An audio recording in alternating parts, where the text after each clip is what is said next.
Hello friends, बाल मंदिर के इस YouTube चैनल पर मैं नितिन शर्मा एक बार फिर आपका हार्दिक स्वागत करता हूं।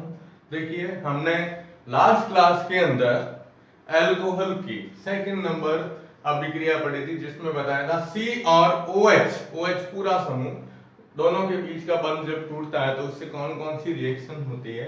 आज हम इसमें तीसरे प्रकार की अभिक्रिया ले रहे हैं, जिसमें एल्किल समूह यानी R और OH समूह दोनों की सम्मिलित अभिक्रियाएं इसके अंतर्गत आएगी। और इसमें सबसे पहली अभिक्रिया हम ले रहे हैं, ध्यान दीजिएगा, पहली आती है सांद्र H2SO4 से क्रिया। सांद्र H2SO4 से क्रिया।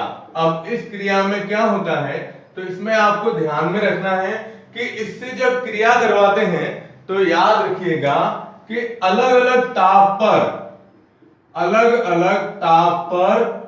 अलग उत्पाद बनते हैं, अलग अलग उत्पाद बनेंगे। ठीक है, उत्पाद बनते हैं। अब कैसे बनते हैं, तो जैसे सबसे फर्स्ट कंडीशन इसके अंदर आती है वो है कि 413 केल्विन ताप पर 413 केल्विन ताप पर यदि एल्कोहल का आधिक्य लिया जाए, आधिक्य हो, एल्कोहल का आधिक्य हो और तापमान कितना हो, 413 डिग्री केल्विन, 413 केल्विन ताप हो, तो इसमें है ना ईथर बनते हैं। क्या बनते हैं? ईथर बनते हैं। देखो रिएक्शन पता चल जाएगा। ROH प्लस, दोनों ROH है ना, दो एल्कोहल के अणु परस्पर क्रिया करेंगे, ROH और ये R-OH। ठीक है, तापमान कितना लिया है, 413 केल्विन ताप, और उपस्थिति है सांद्र H2SO4 की उपस्थिति में। अब देखो क्या कहा, दोनों तरफ कोई भी बंध टूट सकते हैं। अब यहां से तोड़ते हो, इधर से OH ले लो और इधर से H ले लो, देखो दोनों आ गई, COH बंध की और इधर OH बंध की रिएक्शन, तो क्या बनेगा, ROR डैश प्लस क्या बनेगा, H2। तो ये बनता है इसमें ईथर। क्या बनता है, ईथर। जैसे रिएक्शन लेते हैं तो C2H5OH प्लस HOC2H5, दोनों तरफ C2H5 ले लिया। कंडीशन यही है, 413 केल्विन और सांद्र H2SO4 की उपस्थिति में क्या हटाना है हमें, H2O। तो यहां से ये H2O हटाया, H2O हटाते ही ये बन जाएगा C2H5OC2H5 प्लस H2O। अब इसका नाम है डाईएथिल ईथर। क्या नाम आएगा, डाईएथिल ईथर। तो पहली कंडीशन तो ये आई, क्या आई कि 413 केल्विन ताप पर एल्कोहल का आधिक्य लिया जाता है, तो ठीक है। और दूसरी कंडीशन आती है जिसमें हम कहेंगे 433 से 443 के बीच में, 433 भी हो सकता है या 433 से 443 केल्विन ताप पर, ठीक है, H2SO4। अब क्या लिखेंगे, सांद्र H2SO4, यहां से ये ध्यान रखिएगा, सांद्र H2SO4 का आधिक्य लेते हैं। किसका, सांद्र H2SO4 का आधिक्य। तो जब सांद्र H2SO4 का आधिक्य लेंगे तो एल्कीन बनेगी। क्या बनेगी, एल्कीन। याद आएगा, निर्जलीकरण अभिक्रियाएं है ना। तो देखो आप सबसे पहले जैसे एग्जांपल लेता हूं मैं, तो एग्जांपल में लिया CH3 CH2, इधर OH लिख दिया। ठीक है, अब इधर से ना एक हाइड्रोजन लिख दो आप, ये इस तरह से।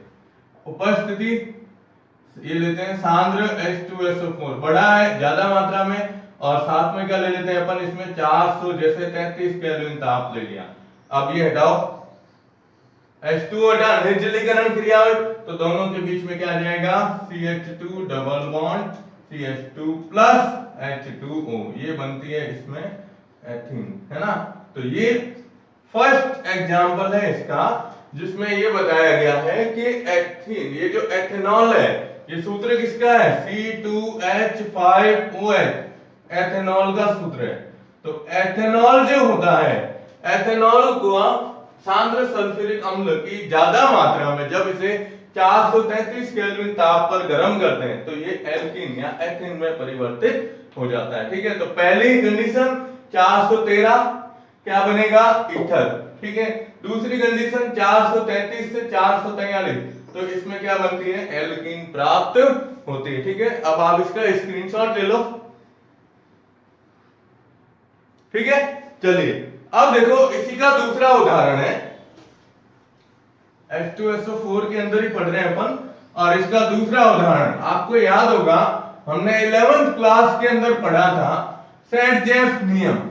तो सेट-जेफ नियम का ही एक उदाहरण इसमें दिया गया है। देखिए वो है कि जैसे मान लो हम सूत्र लेते हैं, सेकंड एग्जांपल है इसका CH3 CHOH CH2 CH3, ये है 2 ब्यूटेनॉल, ये क्या है 2 ब्यूटेनॉल। अब इसका निर्जलीकरण करते हैं तो ये किसकी उपस्थिति में होगा, सांद्र H2SO4 की उपस्थिति में। ठीक है, अब क्या करना है, देखो कार्बन की संख्या लिख रहा हूं मैं 1 2 3 4। अब एक तो इसमें उत्पाद जो बनेगा वो ध्यान रखिएगा सेट-जेफ नियम है, सेट-जेफ नियम के हिसाब से बता रहा हूं। यहां से अगर पहले नंबर कार्बन से उत्पाद बनता है तो पहले नंबर कार्बन से अगर आप हाइड्रोजन लेते हो और इधर से OH लेते हो तो यहां से H2O हटेगा।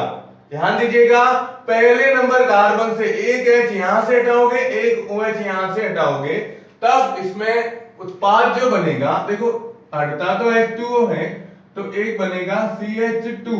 अब यहां से H हट गया, यहां से OH हट गया। ठीक है, इधर आ गया डबल बॉन्ड CH और CH2 CH3, एक उत्पाद तो ये बनता है।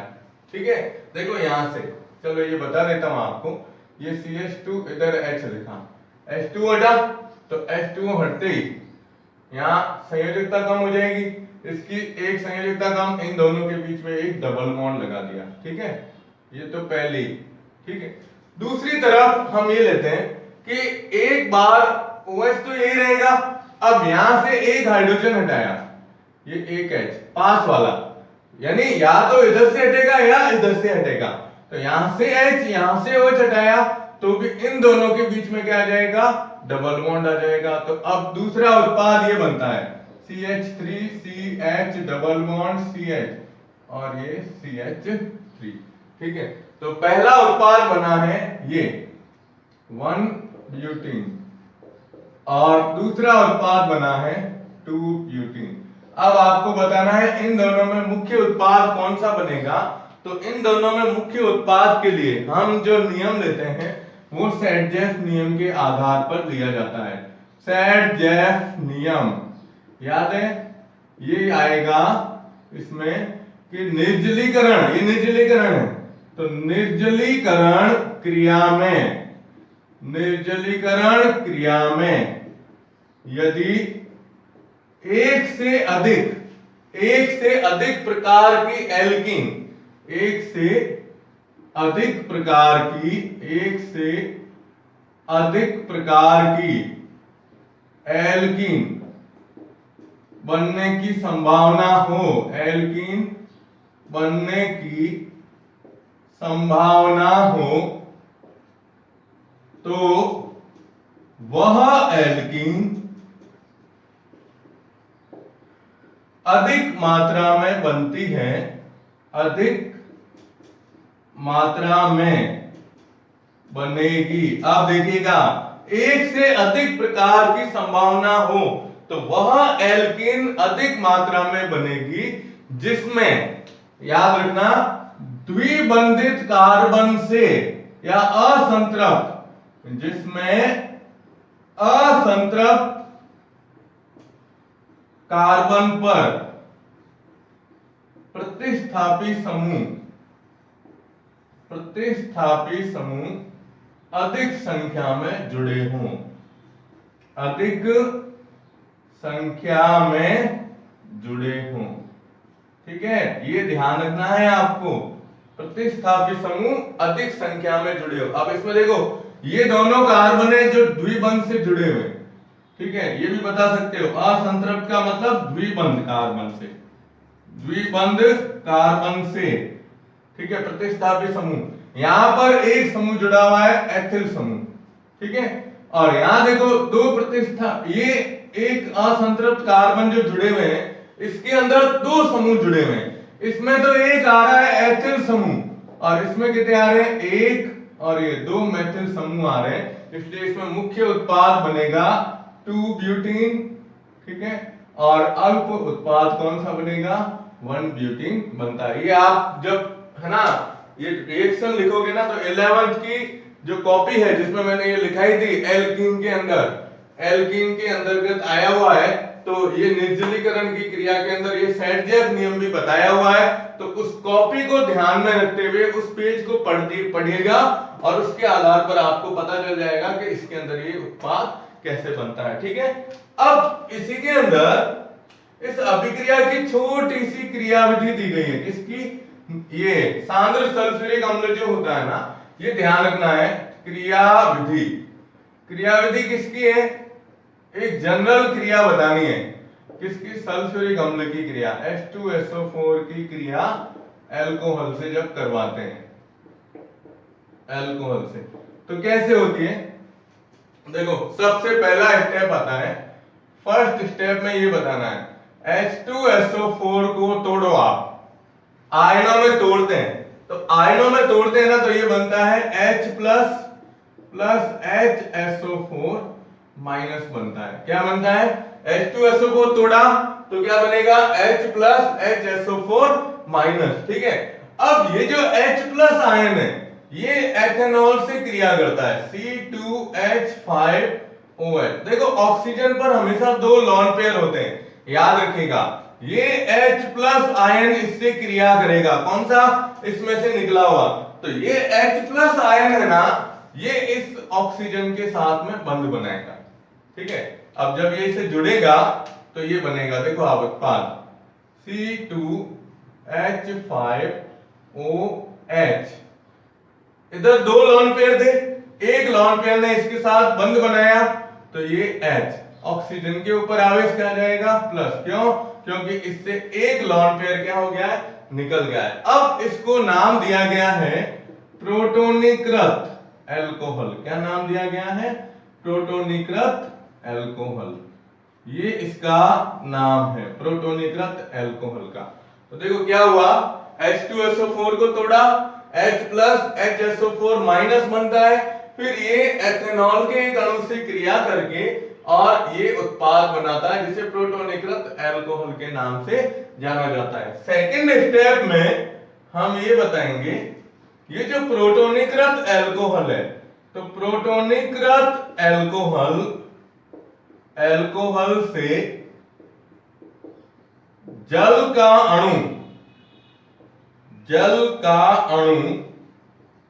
निकलता है, जल का अणु निकलता है तथा कार्ब धनायन बनता है। क्या बनता है, कार्ब धनायन बनता है।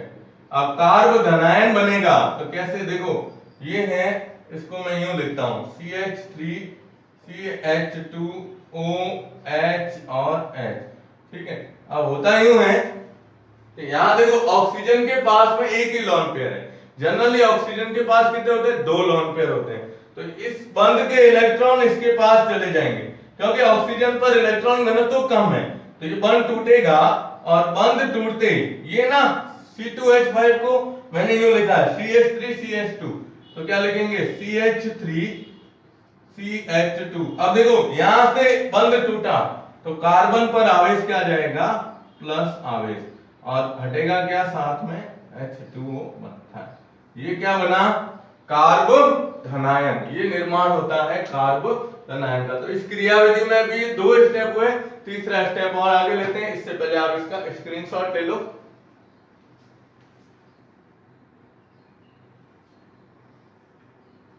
ठीक है, अब देखिए, अब क्या करते हैं आगे, आगे क्या होगा कि इसके अंदर ये जो कार्ब धनायन बना है, ठीक है। अब तीसरा स्टेप लेता हूं मैं, वो ये है कि कार्ब धनायन H प्लस आयन त्याग कर, H प्लस आयन यानी प्रोटॉन त्याग कर एल्कीन बनाता है, एल्कीन बनाता है। अब कैसे बनाता है एल्कीन? तो ये कार्ब धनायन है ना, देखो C C इधर H इधर H, इसके ऊपर आवेश प्लस, इधर H और इधर H। अब ये कार्ब धनायन है, देखो इधर इस कार्बन से 3 हाइड्रोजन है, इस कार्बन पे 2 हाइड्रोजन है। अब क्या होगा, इस बंध के इलेक्ट्रॉन ये इधर जाएंगे, कारण इस कार्बन की संयोजकता क्या है, कम है। तो इसके बंध जैसे इधर गए, इलेक्ट्रॉन इधर गए, इलेक्ट्रॉन जाते ही ये हाइड्रोजन हट जाएगी और इधर आ जाएगा HCH, ये दोनों। फिर इधर क्या है, CH और H, और इन दोनों के बीच में डबल बॉन्ड और प्लस क्या हटेगा, H प्लस इसमें से हटता है, ठीक है। ध्यान दीजिएगा, पहले देखो, पहले H जुड़ा, फिर जल का अणु हटा, फिर इस कार्ब धनायन से एक H वापस हटा। अब एल्कीन तो बन गई, हमारे इस क्रिया में क्या बनती है, एल्कीन, ठीक है। अब ये H प्लस आयन वापस जो पहले पद में HSO4 बाकी था उसके साथ में जुड़ेगा। तो चौथे स्टेप में आप बताओगे कि H प्लस HSO4 माइनस से क्रिया करके और वापस क्या बना देगा, H2SO4 का निर्माण करता है। तो ये क्रियाविधि आपको जनरली ध्यान में रखनी है, इतना फोर्स मत लेना, ठीक है। जनरली ध्यान रखिएगा कि H2SO4 की क्रिया अल्कोहल से किस प्रकार से संपन्न होती है, ठीक है। अब आप इसका वापस एक बार स्क्रीनशॉट ले लीजिएगा, ठीक है। अब देखिए, अब आता है सेकंड नंबर, जैसे पहले हमने ली थी H2SO4 से क्रिया, अब दूसरी आती है इसमें विहाइड्रोजनीकरण। कौन सी क्रिया, विहाइड्रोजनीकरण की क्रिया किस प्रकार से संपन्न होती है, देखो आप। तो सेकंड नंबर रिएक्शन आएगी विहाइड्रोजनीकरण। अब देखो नाम आया विहाइड्रोजनीकरण, मतलब क्या होता है, हाइड्रोजन का हटना। क्या आएगा, हाइड्रोजन का हटना। तो इसके लिए हम ये लेंगे कि अल्कोहल वाष्प को 573 केल्विन ताप पर, 573 केल्विन ताप पर क्या करते हैं, कॉपर पर प्रवाहित करते हैं, या कॉपर चूर्ण पर प्रवाहित करते हैं। तो अलग अलग उत्पाद बनेंगे, ठीक है।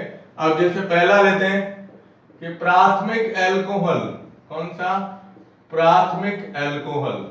अब प्राथमिक अल्कोहल जो होता है, इसको जब प्रवाहित करेंगे किसके ऊपर, 573 केल्विन ताप पर कॉपर चूर्ण पर, तो देखो क्या होता है, प्राथमिक अल्कोहल RCH2OH, ये है 1 डिग्री अल्कोहल, ठीक है। अब आप इसको क्या करोगे, विहाइड्रोजनीकरण है, कॉपर चूर्ण, तापमान कितना लिया, 573 केल्विन।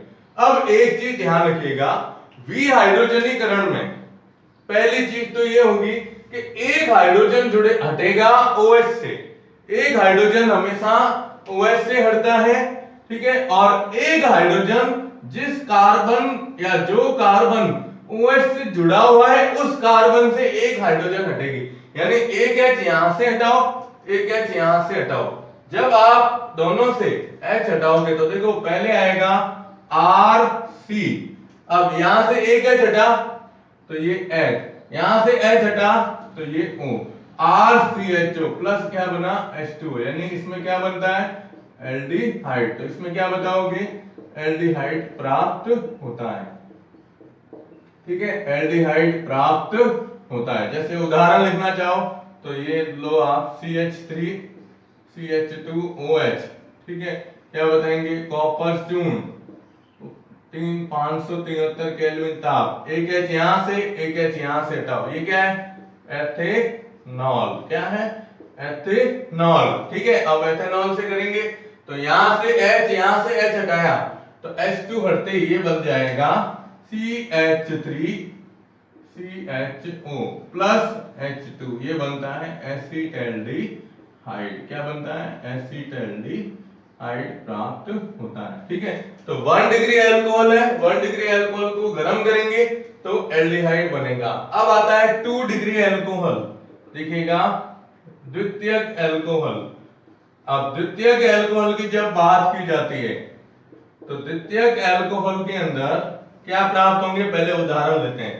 द्वितीयक अल्कोहल क्या होता है? CHOH, दो समूह इसके साथ में एल्किल समूह जुड़े रहते हैं, है ना, दो एल्किल समूह जुड़े रहते हैं। या इसको यूं लिखना चाहो तो यूं लिख सकते हो, RCH, R और ये OH।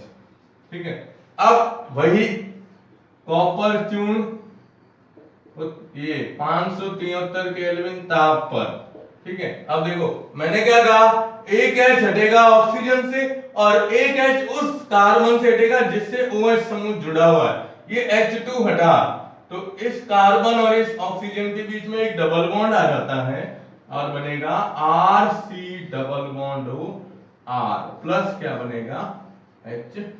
देखो एक हाइड्रोजन यहां से, एक हाइड्रोजन यहां से, H2 हटी, H2 हटते कार्बन और ऑक्सीजन के बीच में डबल बॉन्ड आ जाता है, तो ये क्या बना, इसमें कीटोन प्राप्त होता है। ठीक है, तो आप इसका स्क्रीनशॉट ले लो। ठीक है, अब देखो मैं इसका उदाहरण ले लेता हूं द्वितीयक अल्कोहल का, फिर तृतीयक अल्कोहल की बात करते हैं। ठीक है, देखिए अब द्वितीयक अल्कोहल का उदाहरण, ये याद रखिएगा अभिक्रिया। देखिए द्वितीयक अल्कोहल का उदाहरण लेते हैं, एग्जांपल। तो एग्जांपल में हम लेंगे जैसे CH3 CH3 और ये OH, इसका नाम क्या आएगा, आइसोप्रोपिल अल्कोहल। ठीक है, ये है आइसोप्रोपिल अल्कोहल।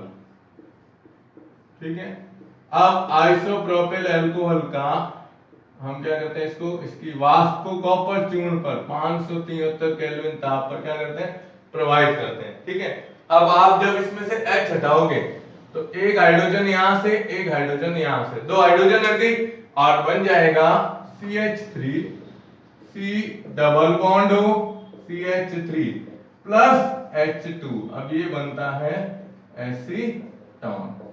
क्या बनता है, एसीटोन। तो ये दूसरा मतलब था द्वितीयक अल्कोहल जो होता है, द्वितीयक अल्कोहल को हम इसकी वाष्प को कॉपर चूर्ण पर प्रवाहित करते हैं तो ये एसीटोन में परिवर्तित होता है। लेकिन अब आपको ध्यान रखना है तृतीयक अल्कोहल। ठीक है, तो तीसरा एग्जांपल है, तीसरा आता है तृतीयक अल्कोहल। अब सबसे बड़ी चीज क्या होगी इसमें, वो देखो मैंने बताया कि 1 डिग्री और 2 डिग्री में जब विहाइड्रोजनीकरण की क्रिया होती है तो विहाइड्रोजनीकरण में एक हाइड्रोजन OH का और एक हाइड्रोजन उस कार्बन का होता है जिसके साथ में OH समूह जुड़ा हुआ है। लेकिन 3 डिग्री अल्कोहल जो होते हैं, तृतीयक अल्कोहल, जब अपन सूत्र लिखते हैं ध्यान से देखिएगा, CH3 C, इधर CH3, इधर भी होता है CH3। चलो इसको 3 CH3 समूह एल्किल समूह है, ये CH3, ये CH3 और ये CH3 और इधर क्या होता है, OH होता है। अब देखो आप, हम यहां से तो H हटा सकते हैं, है ना, लेकिन इस कार्बन के साथ में जैसे इसमें एक हाइड्रोजन जुड़ा हुआ है, इसमें कोई हाइड्रोजन परमाणु नहीं है, इसलिए इसमें आपको लाइन ध्यान रखनी है कि इसमें विहाइड्रोजनीकरण के स्थान पर निर्जलीकरण क्रिया हो जाती है, निर्जलीकरण हो जाता है। क्या होता है, निर्जलीकरण। अब निर्जलीकरण कैसे होगा, तो यहां से ये ध्यान रखना है कि इनमें से जिस कार्बन से हम हाइड्रोजन हटा रहे हैं उस कार्बन से या तो इधर से H हटाओ या इधर से H हटाओ, तो ये H2O हटेगा। क्या हटेगा, H2O। और यहां हम लिखेंगे बिल्कुल यही निर्जलीकरण। क्या लिखेंगे? निर्जलीकरण। और निर्जलीकरण होगा तो ये H2O हटते यहां से एक कार्बन की संयोजकता देखो कैसे होती है, ये CH3, ये C, इधर CH3। अब ये OH हट गया, यहां से एक H हट गया, यानी इस कार्बन की भी एक संयोजकता क्या हो गई? कम हो गई। तो इन दोनों के बीच में क्या आता है? एक डबल बॉन्ड बनता है। क्या बनेगा? ये डबल बॉन्ड बनता है। डबल बॉन्ड का मतलब ये बनती है, इसमें हम लिखेंगे निर्जलीकरण होता है और एल्कीन प्राप्त होती है। क्या बनती है? एल्कीन बनती है। अब ये एल्कीन बनी प्लस क्या आता? H2O। अब इसका नाम लिखेंगे तो इसको सही व्यवस्थित करते हैं तो CH3C, ये आ जाएगा डबल बॉन्ड CH2 और इधर CH3। ठीक है, तो ये एल्कीन इसके अंदर बनती है। अब क्या बनी है तो यहां से देख लो, 1 2 3, 2 मेथिल और प्रोपीन, ये इसके अंदर उत्पाद बनता है। ठीक है, तो हमने देखो पहली रिएक्शन ली कौन सी? सांद्र सल्फ्यूरिक अम्ल से क्रिया। सांद्र सल्फ्यूरिक अम्ल से क्रिया कराने पर अल्कोहल जो होता है ईथर बनाता है या फिर क्या बनेगा? एल्कीन बनती है। दूसरी हमने ली बी हाइड्रोजनीकरण। तो बी हाइड्रोजनीकरण में 1 डिग्री अल्कोहल जो होता है वो किस में परिवर्तित होगा? एल्डिहाइड में। 2 डिग्री अल्कोहल किस में बदलता है? कीटोन में बदलता है। और 3 डिग्री अल्कोहल में हाइड्रोजन कार्बन के पास में, इस कार्बन से हाइड्रोजन ना होने के कारण निर्जलीकरण की क्रिया से एल्कीन बनती है। तो ये दो क्रियाएं हो गई। अब आप इसका स्क्रीनशॉट ले लो। और तीसरी लास्ट लेते हैं अपन, ऑक्सीकरण की अभिक्रिया। ठीक है, चलिए अब देखो तीसरी आती है ऑक्सीकरण। अब ऑक्सीकरण के लिए आपको ध्यान में रखना है अलग अलग, इसमें भी जैसे उत्पाद अलग अलग बने हैं और ऑक्सीकरण में भी क्या होगा? भिन्न भिन्न उत्पाद बनते हैं। तो तीसरी नंबर आती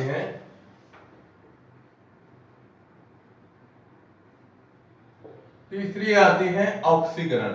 अब कोई भी अभिक्रियाओं में क्रियात्मक ये जो समूह वाले यौगिक है, इसमें उत्प्रेरक जो काम में लिए जाते हैं ऑक्सीकरण के लिए, वो याद रखिएगा। उत्प्रेरक इसमें आएंगे KMnO4, K2Cr2O7, पोटेशियम डाइक्रोमेट या सांद्र HNO3।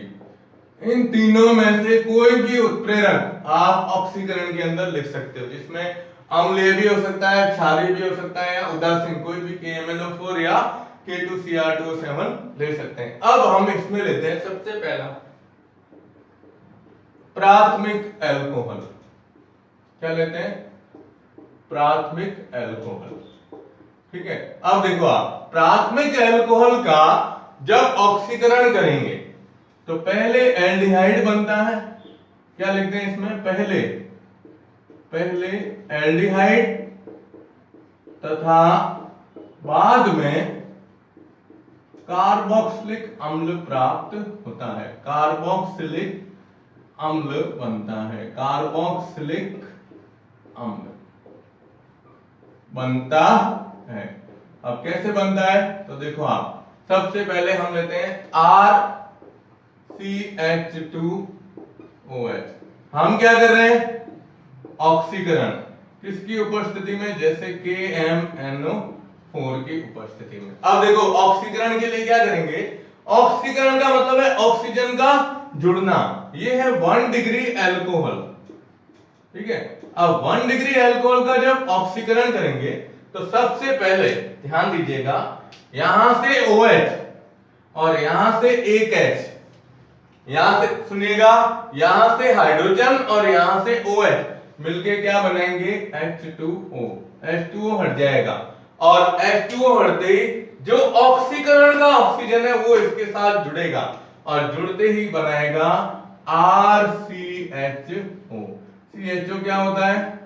एल्डिहाइड। क्या बनाएगा? एल्डिहाइड बनाता है। ठीक है, अब इस एल्डिहाइड का आगे वापस ऑक्सीकरण होता है किसकी उपस्थिति में? KMnO4 की उपस्थिति में। अब ये ऑक्सीजन इसके साथ जुड़ जाएगी और जुड़ते ही ये बना देगी RCOOH। इसका नाम क्या है? कार्बोक्सिलिक अम्ल। ठीक है, तो देखो आपको पूछेंगे कि 1 डिग्री अल्कोहल या प्राथमिक अल्कोहल का ऑक्सीकरण करने पर क्या बनेगा, तो प्राथमिक अल्कोहल का ऑक्सीकरण करेंगे तो पहले ये एल्डिहाइड में बदलता है, बाद में कार्बोक्सिलिक अम्ल में, आगे स्वतः ही इसका ऑक्सीकरण हो जाएगा। जैसे उदाहरण है तो CH3CH2OH, इसका ऑक्सीकरण किया KMnO4 की उपस्थिति में तो क्या हटेगा? H2O, यहां से एक H, यहां से OH। ठीक है, ये क्या है? एथेनॉल, ये है एथेनॉल। ठीक है, अब ऑक्सीकरण किया तो ये बन जाएगा CH3CHO, ये क्या बनेगा? एसिटैल्डिहाइड। किस में बदल जाएगा? एसिटैल्डिहाइड में बदल जाएगा। फिर क्या होगा? वापस इसका हम क्या कर रहे हैं? ऑक्सीकरण कर रहे हैं। ठीक है, तो ये ऑक्सीजन जुड़ते ही ये बदल जाएगा CH3COOH, जिसका नाम है एसिटिक अम्ल। क्या नाम आएगा? एसिटिक अम्ल में। ये किसके कारण है? KMnO4 के कारण। तो पहला आपको ये उदाहरण है, ये एग्जाम्पल ध्यान में रखना है। ठीक है, अब आप इसका स्क्रीनशॉट ले लो, फिर हम लेते हैं 2 डिग्री अल्कोहल के बारे में।